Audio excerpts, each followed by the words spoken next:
एक दिन भगवान ओशो को किसी ने पूछा, यह जानने के अचूक संकेत क्या हैं कि हम जिस खास विधि का प्रयोग कर रहे हैं उससे परम को उपलब्ध हुआ जा सकता है।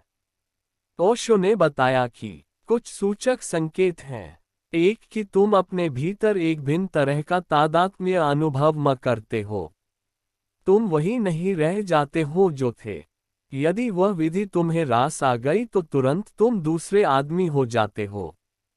अगर पति हो या पत्नी हो तो तुम वही पति या पत्नी नहीं रह जाते जो पहले थे। अगर तुम दुकानदार हो तो वही पुराने दुकानदार नहीं रह जाते। यदि विधि तुम्हारे अनुकूल पड़ जाए तो तुम जो कुछ भी हो उससे भिन्न हो जाते हो। वह पहला संकेत है। इसलिए अगर तुम अपने बारे में कुछ अजीब अनुभव करो तो समझना कि तुम्हें कुछ घटित हो रहा है। और अगर ज्यों के त्यों रहे कुछ अजूबापन अनुभव में नहीं आया तो समझना कि कुछ नहीं हुआ। कोई विधि तुम्हारे योग्य है या नहीं, यह जानने का यह पहला चिन्ह है। अगर योग्य होगी तो तुम तुरंत दूसरे व्यक्ति में बदल जाओगे। अचानक कुछ होता है कि तुम जगत को दूसरी तरह से देखने लगते हो। आंखें तो वही रहती हैं लेकिन उनके पीछे से देखने वाला बदल जाता है। दूसरा संकेत है कि तनाव और द्वंद्व पैदा करने वाली चीजों का लोप होने लगता है।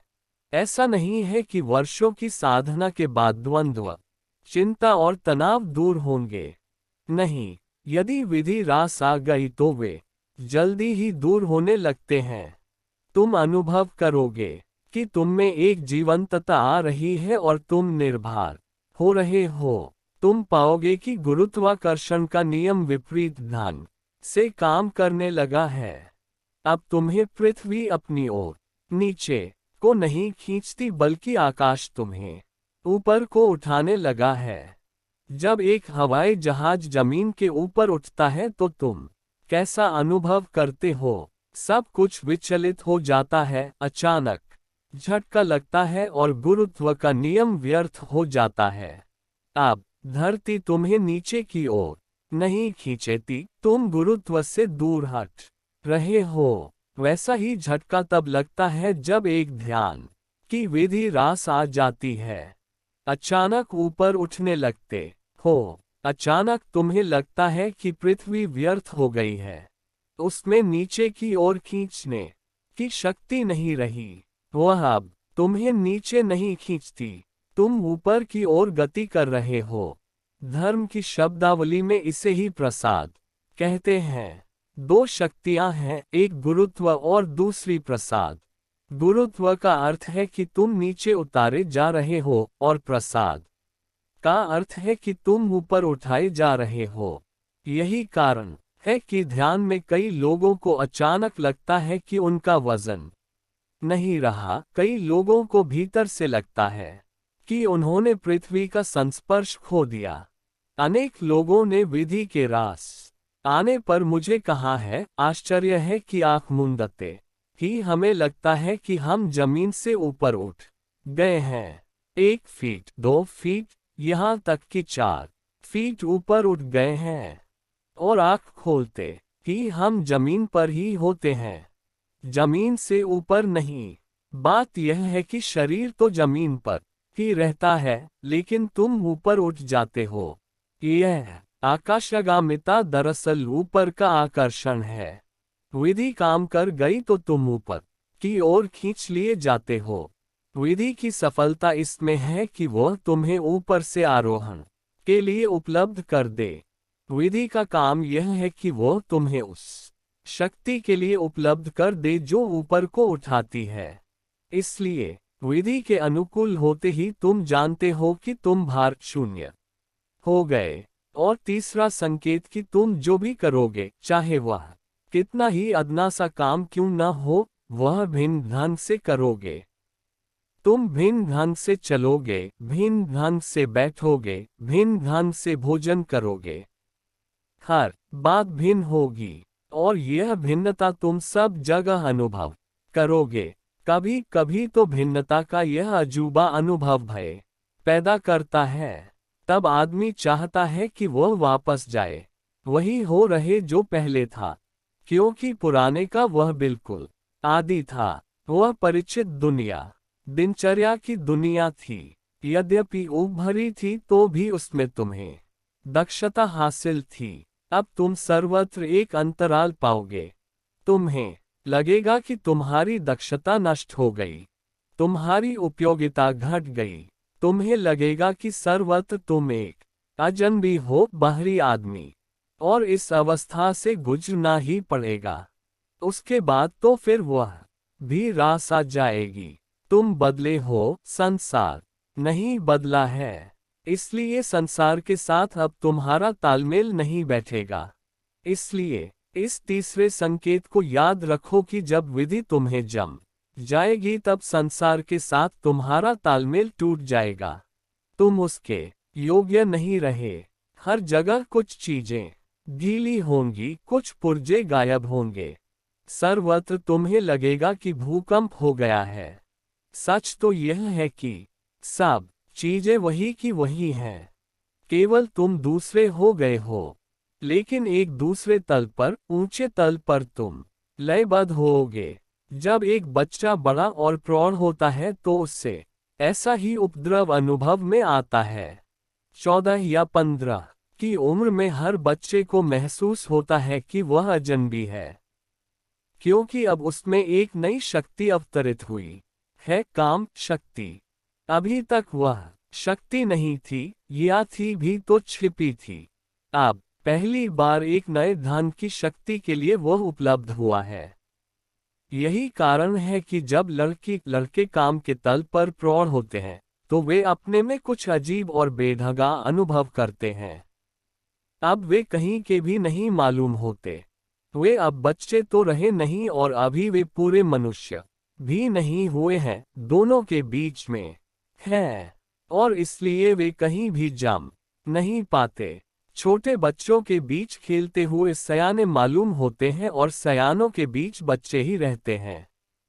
वे कहीं जम नहीं पाते।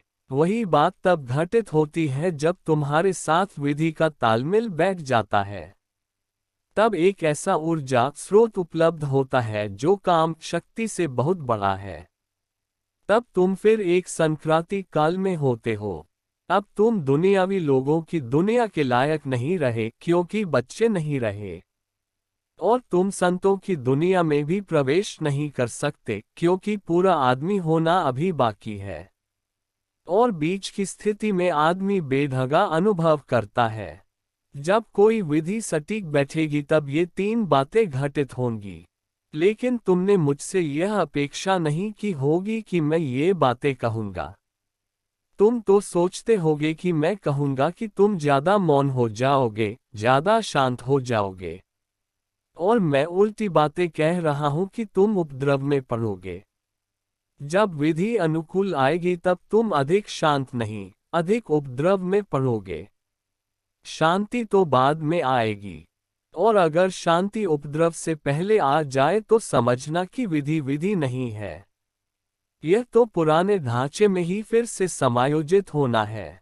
यही कारण है कि अधिक लोग ध्यान की बजाय प्रार्थना पसंद करते हैं। प्रार्थना तुम्हें सांत्वना देती है, वह तुम्हारे संसार के साथ तुम्हें समायोजित कर देती है। अतीत में प्रार्थना वही काम करती थी जो आज मनोचिकित्सक कर रहे हैं। अगर तुम अशांत हो तो वे तुम्हारी अशांति को कम करके तुम्हें तुम्हारे ढांचे में, परिवार में, समाज में फिर से समाहित कर देंगे। 2 साल, 3 साल तक मनोचिकित्सक के पास जाकर तुम बेहतर तो नहीं होोगे, ज्यादा समायोजित भर होोगे। ठीक वही काम पुरोहित भी करते हैं, वे तुम्हें अधिक समर्पण समायोजित बनाते हैं। तुम्हारा बच्चा मर गया है, तुम परेशान हो और पुरोहित के पास पहुंचते हो। पुरोहित कहता है, परेशान मत हो।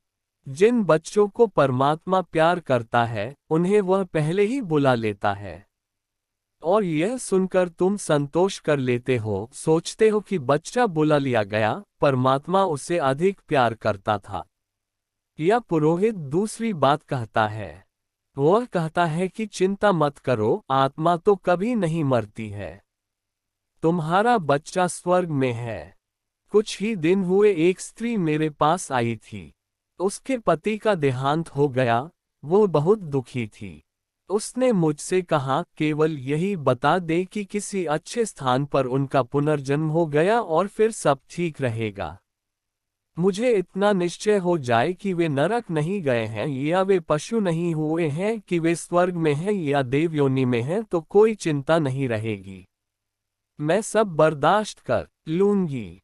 कोई पुरोहित होता तो कहता, ठीक, तुम्हारा पति 7वें स्वर्ग में देवता होकर पैदा हुआ है और वह बहुत प्रसन्न है और वह तुम्हारा इंतजार कर रहा है।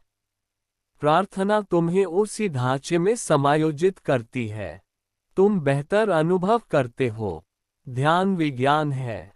वह तुम्हें समायोजन में मदद नहीं देगा।